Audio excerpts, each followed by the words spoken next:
8 ans de prison requis contre Koffi Olomidé pour agression sexuelle. 26 octobre 2021. 8 ans de prison ferme ont été requis lundi 25 octobre au soir contre la star de la rumba congolaise Koffi Olomidé, jugé en appel à Versailles pour agression sexuelle et séquestration sur 4 de ses ex-danseuses. Face au chanteur franco-congolais présent à l'audience, le parquet a demandé de revenir sur le naufrage du premier jugement et de reconnaître coupable cet homme, puissant star international qui vit désormais en France. En première instance, le tribunal de Nanterre l'avait condamné en mars 2019 à 2 ans de prison avec sursis pour atteinte sexuelle sur l'une de ces jeunes femmes, déclarées mineures au moment des faits.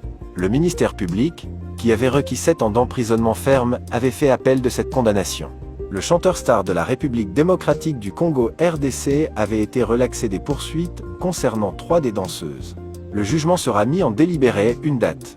4 femmes congolaises, qui ont déposé plainte entre 2007 et 2013 et sont parties civiles au procès, accusent Koffi Olomidé de les avoir enfermées dans un pavillon gardé près de Paris, lors de ses tournées françaises, et de les avoir forcées à avoir des relations sexuelles avec lui, de façon régulière pour certaines.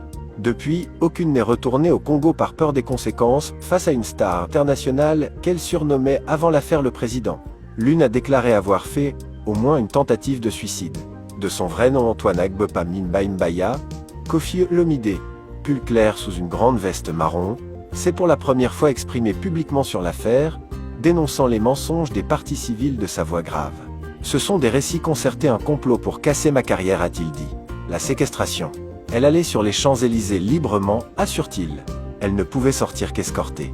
Elle demandait qu'on les accompagne, poursuit le chanteur. Koffi Olomidé a cependant reconnu qu'il avait un droit de regard sur leur sortie car au Congo, ils ont tout le rêve français.